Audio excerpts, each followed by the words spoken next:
Welcome to Talking Mopars, episode number 25, and another installment of High Performance Heritage. This time around, we're talking about Plymouth's rapid transit system. We're also talking Project Car of the Week, high performance parts, and listener stories. So without further ado, if you are a Mopar enthusiast, then you are in the right place. Don't go anywhere. You're tuned into the best Mopar enthusiast-driven podcast on planet Earth. And I'm your host, Chris Albrecht, better known as the Mopar Hunter, and this is Talking Mopars.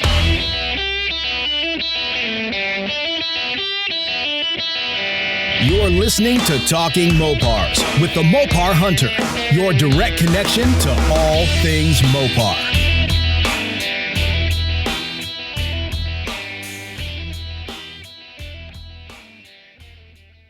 Hello again, Mopar enthusiasts. We are back for another episode of Talking Mopars, and in case you haven't heard, HemiPages.com has officially launched. So as soon as you're done listening to this podcast, I want you to go check out HemiPages.com. That is run by my friends Chuck and Matt McMurray. They're great guys, and you might actually remember them from the conversation I had with them on Direct Connections, which was episode number 23 of the podcast. So if you haven't heard that one, go check it out, and then visit HemiPages.com. You can think of it as the Yelp or Yellow Pages for the Mopar aftermarket, and I truly see this being a valued resource in the Mopar community moving forward. So go check it out, HemiPages.com. Before we really get running with this episode, I do want to say that I know there's a lot of you out there that are listening that have Mopar stories, and for some reason you've been hesitant to send them in or even call and leave a voicemail. I want to hear your stories, and so does the Mopar community. I've gotten some really good feedback about the listener stories segment of this show, and I want to see it thrive. So keep sending in your stories. You can reach me at my email, which is chris@talkingmopars.com, or leave a voice message at 209-28-MOPAR. And now, let's get this show on the road.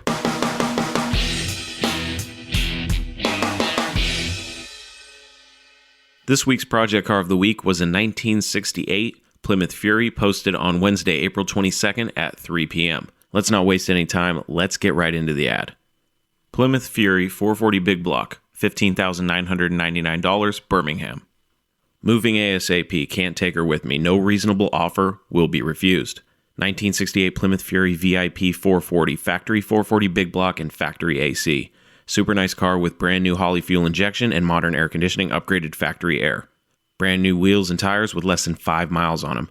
Everything mechanical on this car has been replaced with brand new or been rebuilt. The engine and transmission are all original with only 46,000 original miles. Title status is listed as clean. I really like this Fury, and the thing about Furies is they're part of the C-Body platform. Now, C-Bodies, they don't get as much love and credit as they should. They are really cool cars, and they are very large. But they have their own unique look to them, and this one is especially unique because it has what Plymouth calls the fast top. So it's not a full fastback, it's kind of like a half fastback. It's kind of like a half fastback, and it's just a really cool car. And the cool thing about them is that you don't see them. You see more E-bodies and B-bodies on the road than you see really clean C-bodies, in my opinion. And I think they make great project cars. The only downfall I see to C-bodies is that they can tend to be a little bit hard to find parts for, mostly because a lot of these cars got crushed. I mean, let's be honest here. They weren't as sought after as, say, the B-bodies and the E-bodies. So under 20,000 running and driving and allegedly numbers matching, that's a good deal. And this one's less than $16,000, runs and drives. It's got the 4-barrel Super Commando 440 in it, and it's got the fast top. It just looks really cool, and the fast top is actually vinyl. So that's a cool added feature. It does have aftermarket wheels on it, so it looks like those aftermarket Magnum 500 style wheels. So it looks good. And it's a really nice, subtle, dark burgundy color.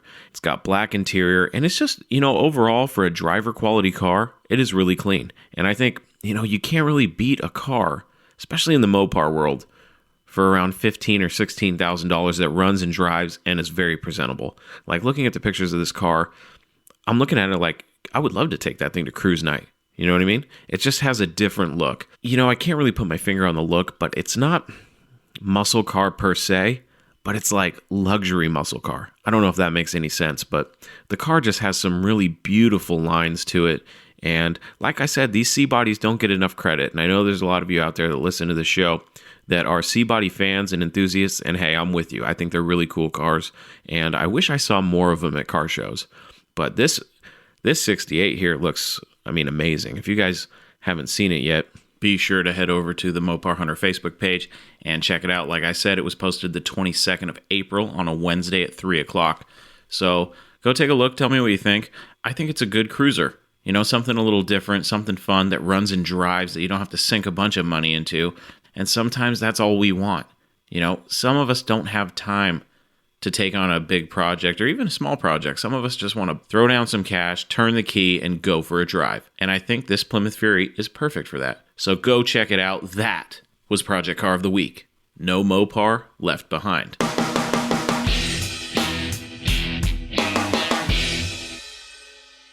This week's high-performance part belongs to the 1970 Plymouth Superbird that was seen for a brief second in the 1993 film Dazed and Confused. The movie, I'm sure you guys all know it. It's a cult film, and it's basically about a bunch of teenage kids celebrating their last day of school in 1976. And, there's parties, there's weed smoking, there's car cruises, and in the drive-in scene where the kids are over at Top Notch Burger in Austin, you can see a brief glimpse of a 1970 Plymouth Superbird. The interesting thing about this car is that it was black with white bucket seat interior, and that's all we pretty much know. The car appears to be factory stock, and my research on the internet led me to some information that the car was originally B5 blue, and it's rumored to have been repainted the original B5 blue color sometime during the mid-1990s, but that's all I know about the car. I just thought it was really cool. A black Superbird with white interior. How cool is that? So that's this week's high performance part. The black 1970 Plymouth Superbird seen in the drive-in scene on Dazed and Confused.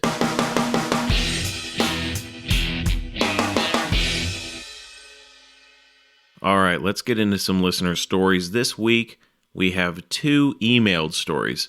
So let's get right into it. Our first story comes from Joel Laughlin. Here is Joel's story. Hello, Chris. My name is Joel, and I live in Paw Rump, Nevada. I love your podcast. I've been addicted to Mopars for about 50 years now. My Mopar story was going to be about how I became addicted in my first car, a 69 Charger. But then I heard your pick and pull / butterscotch 71 Charger story. Here's my similar story. In 1995, I was living in Reno, Nevada. While pursuing the local pick and pull, I spied a 71 Charger 500. It was a 383 4-speed car, medium green exterior and green interior. The drivetrain was gone, but there was enough there for a good start for a project. I went to the office and talked to the manager. At first, he didn't want to sell the whole car, but eventually he relented. I don't remember the price, but it was under $1,000. The day that I went to retrieve the car, it was cold, rainy, and miserable. The manager said to me, "Man, you must really want this car to come out on a day like this." About the same time, I bought a 79 Ram Charger from a friend. I gave him a good chunk down and owed a balance. When I got the balance together, I called my friend, but I got no answer. I went to his house. It was deserted.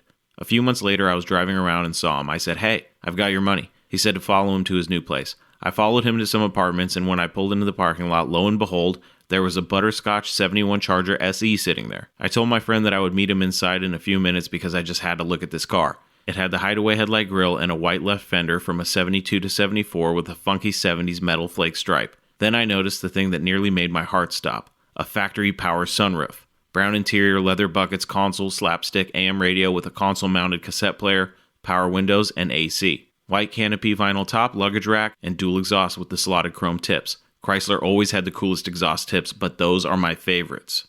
Well, I went inside and asked my friend if he knew who owned the car. There was another friend of his there sitting on the couch. He said, "Yeah, it's mine." He was extremely proud of the fact that it had the numbers matching 383. With his permission, I went back out and popped the hood. The engine was painted orange and it was a B block. So far, so good. Then I looked at the VIN. The 5th digit was a U, not an N. I went back in and told him it was originally a 440 car. You'd have thought I kicked him in the gut.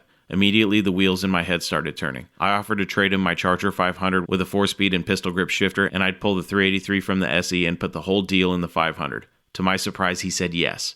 I pulled the engine out, but it turned out to be a 400. I never even took notice of the big, ugly cast crank balancer. I asked him if he still wanted to do the deal. Again, he said yes. I gave him the 500 with the title. He said the title to the SE was at his parents' house in Doyle, California. He disappeared after that, and I never did get the title. Now I knew why he agreed to the trade. Oh well, I started a title search and found that it was not stolen. A short time later, the company I worked for went out of business. My parents wanted me to move to North Carolina, and my wife kind of liked the idea. I put the Charger in storage, packed up the family, and moved to North Carolina. Things didn't go so well at first, and I got behind on my storage payments. When I got back on my feet, I called the manager of the storage place and asked her what it would take to catch up. She said $250 would temporarily hold off her auctioning everything off. I sent the money by Western Union to my in-laws, and they showed up at the storage place only to find my car and my parts collection outside of the unit. Several guys were there bidding on my car. It was more than $250, so I lost the car. I was devastated.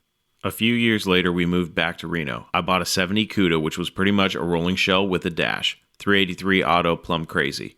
I struck up a friendship with the seller. One day he called me and said that he had just sold a 65 GTO and he was taking it to the buyer in Mound House. It's an industrial area near Carson City.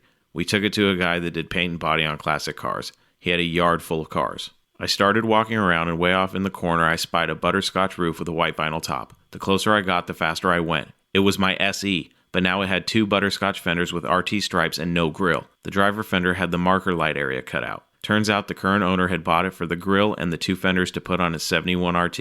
They cut the marker light area out and welded it to the white 72 to 74 fender that I mentioned earlier. He sold it to me for $800, and I've managed to hang on to it despite a nasty divorce and life in general. I have been gathering parts, and soon I'll be starting the restoration. But first, I have to finish a 66 Charger for my son. P.S. Months after getting the car back home, I noticed that the fender tag was missing.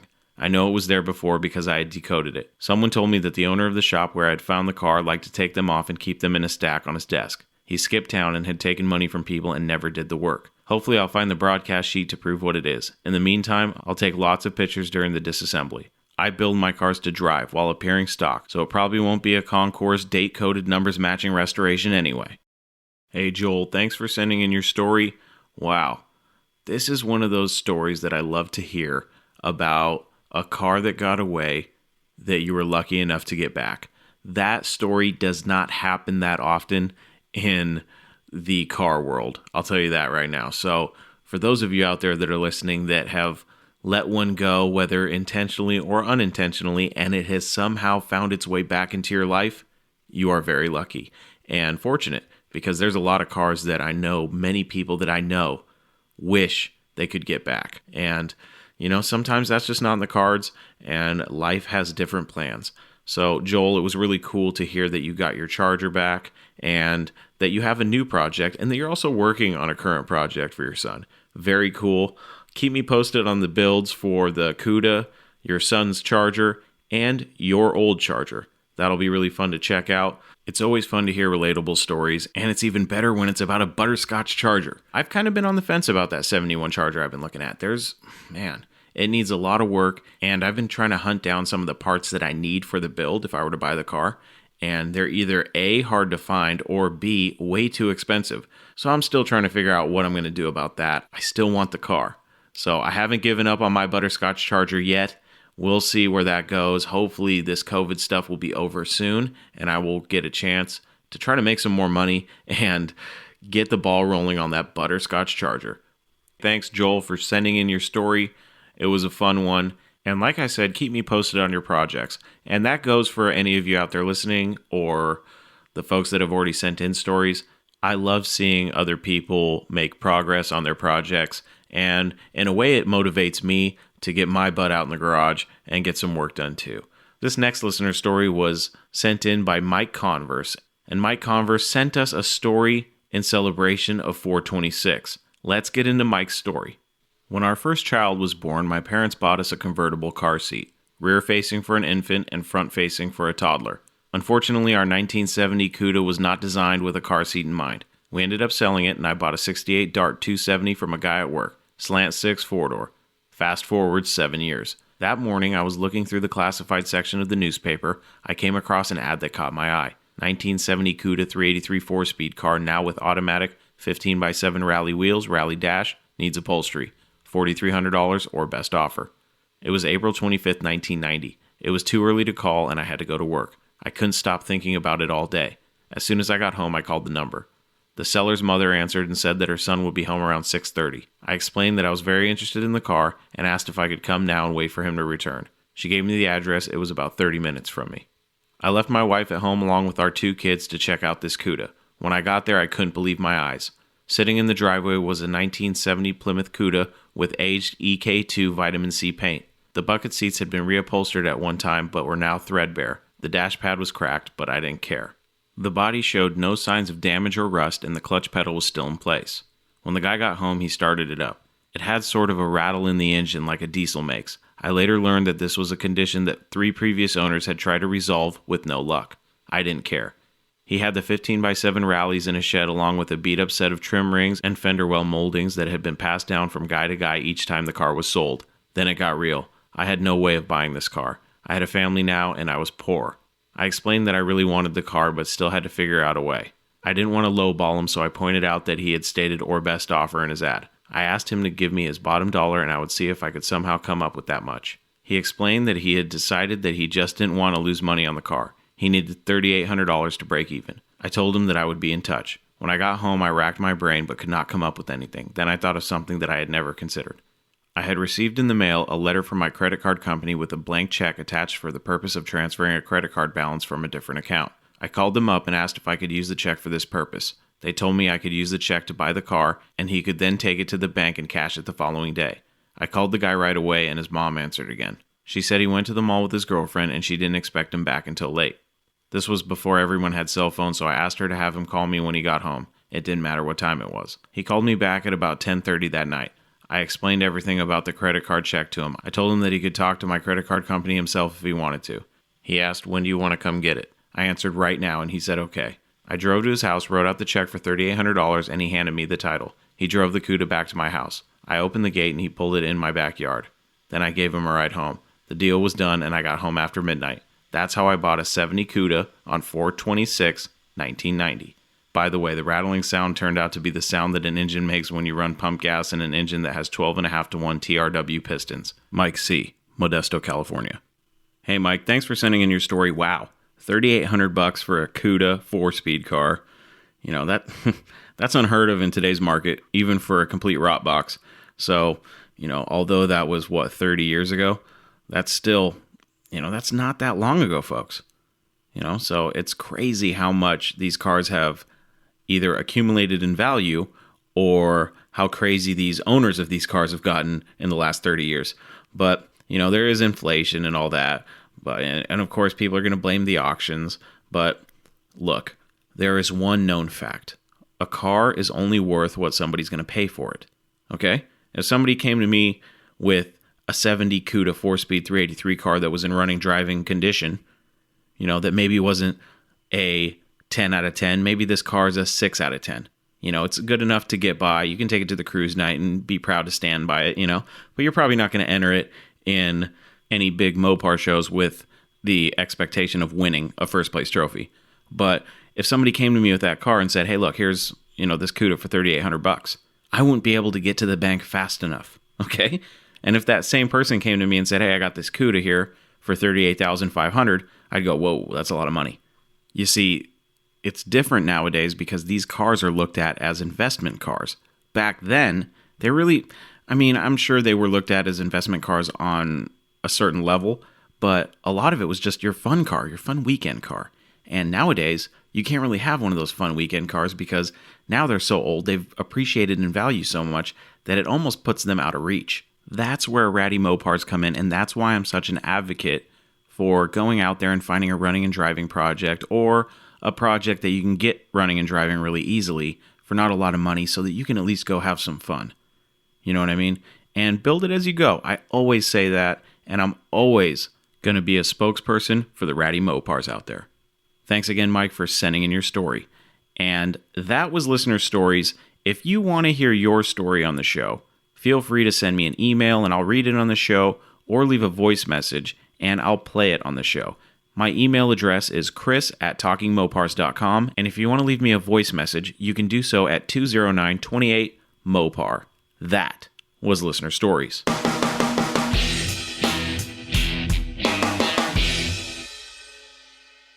Everybody offers a car. Only Plymouth offers a system. Heck, anybody can build cars with big engines. Plymouth's Rapid Transit System is a lot more than that.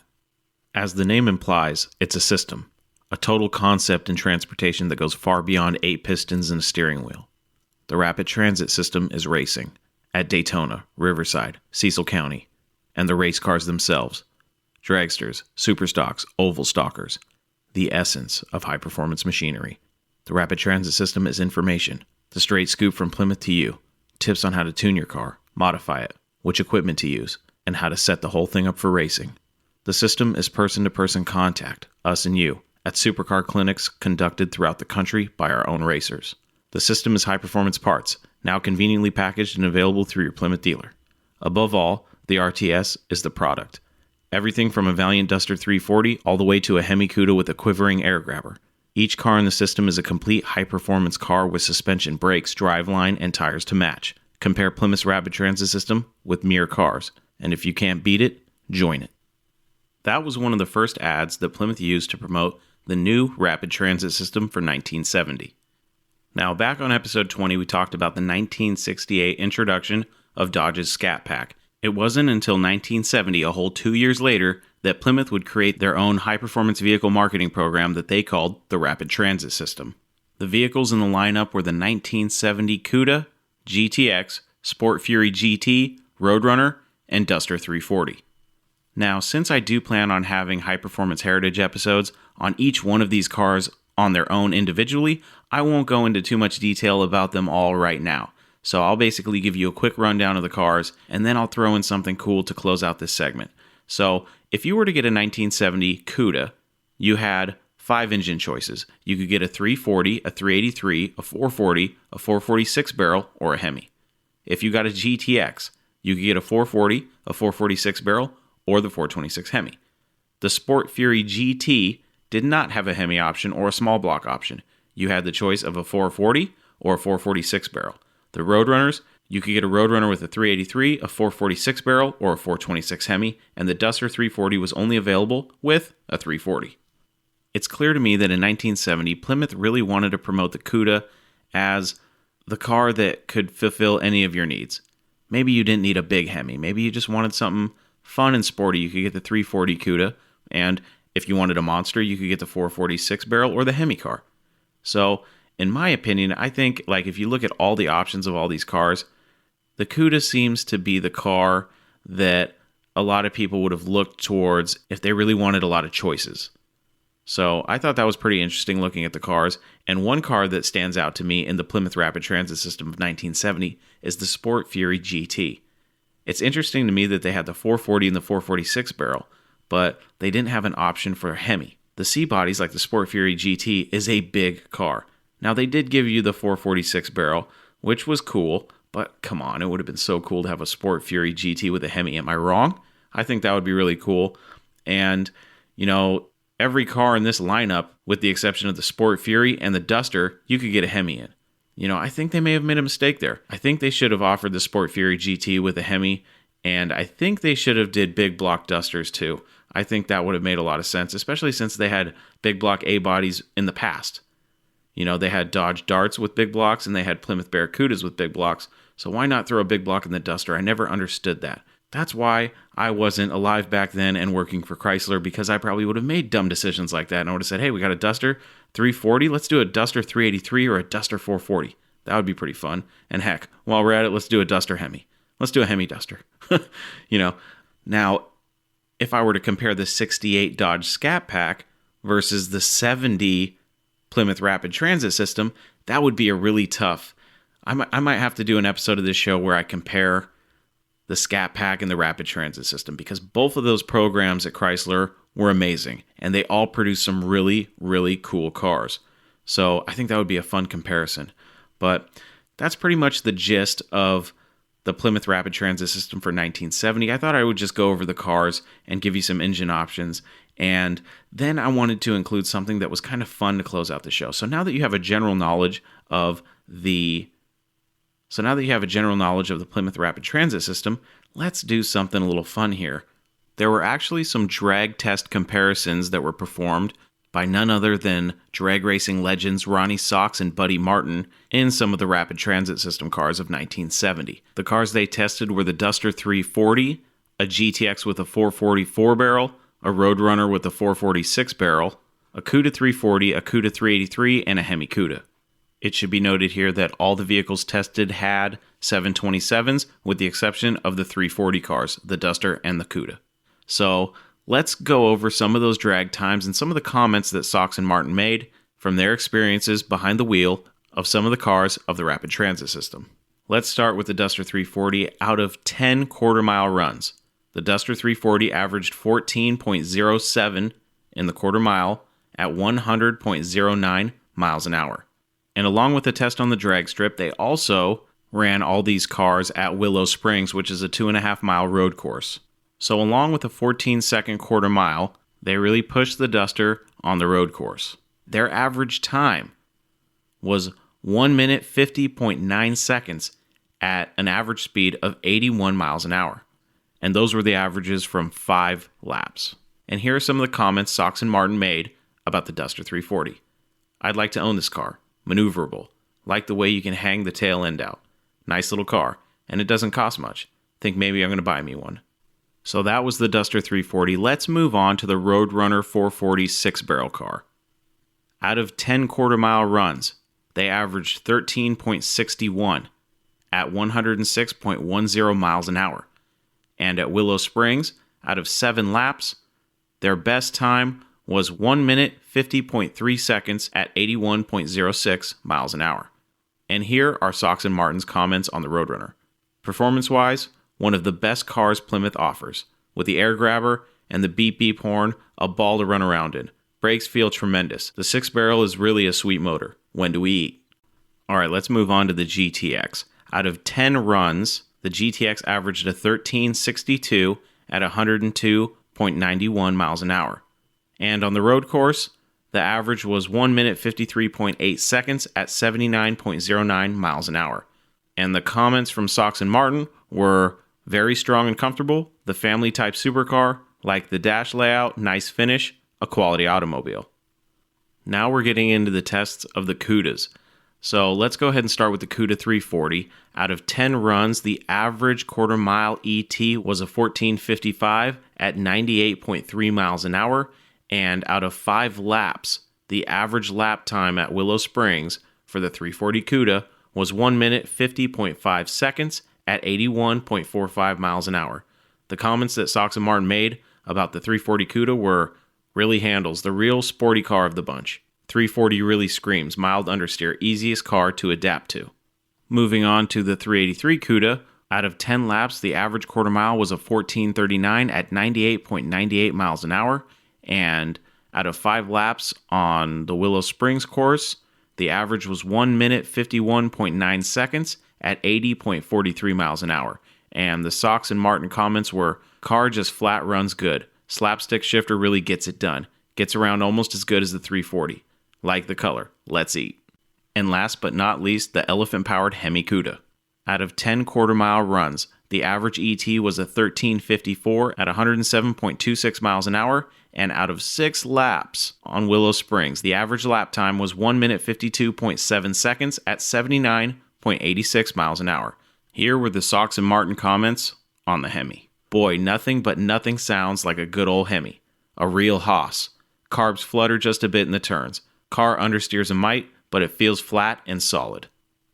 So folks, what did we learn about these tests? I'll tell you one thing, we didn't learn much because we all pretty much knew that the Hemi Cuda was going to beat everybody in the quarter mile, but not by much.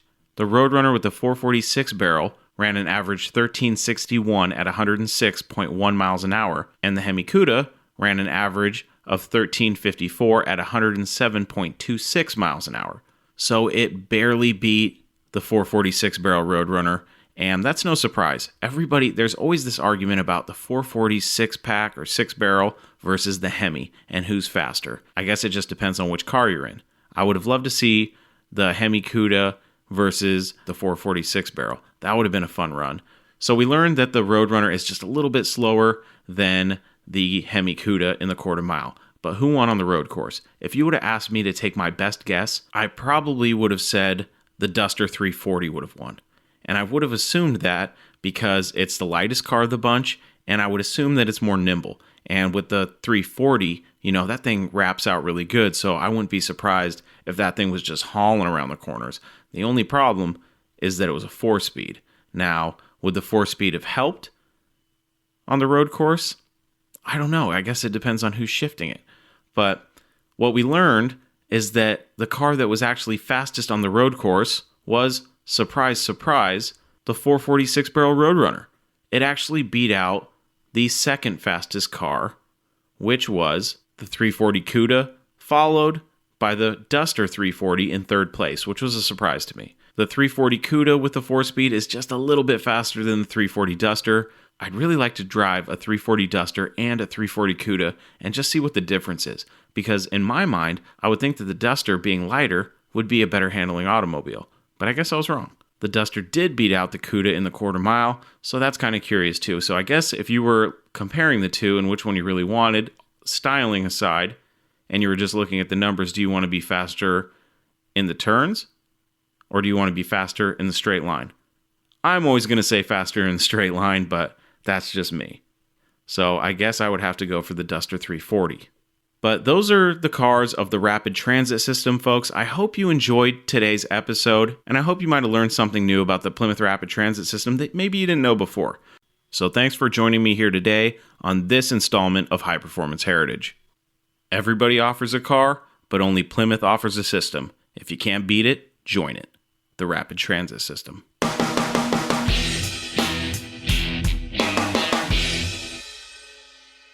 That does it for us this week on Talking Mopars. I realize this episode was a little late, but I hope it was worth the wait. I also hope you guys had a happy Hemi Day, and I can't wait to talk Mopars again with you next week. For more information about the show, please visit TalkingMopars.com. And if you have a Mopar story, or maybe you know somebody with a good Mopar story, you can send them to chris@TalkingMopars.com, or you can leave me a voice message that I'll play on the show. And the number for my voicemail is 209-28-MOPAR. And also, before I go, don't forget, go check out HemiPages.com. My prediction is that HemiPages is going to be huge. So go check it out, join in on the fun, and don't forget, no Mopar left behind. My name is Chris Albrecht, and that was Talking Mopars.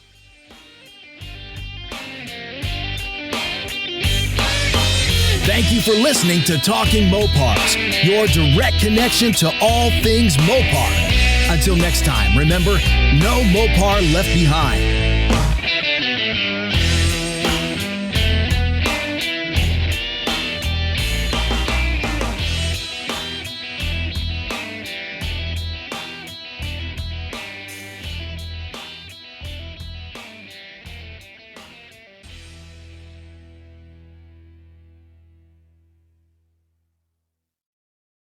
Right now at Safeway, earn 4 times rewards points when you shop for participating items with Safeway for you. Shop for items like Frigo crumbled blue cheese, Kellogg's Club crackers, Coca-Cola, all liquid detergent, or Utz chips, and earn 4 times rewards points with Safeway for you. Offer expires January 4th. Plus, get select holiday essentials like gift wraps, bags, holiday decor, lights, and more. Buy one, get one 50% off. Restrictions apply. Promotions may vary. Visit Safeway.com or head in store for full offer details.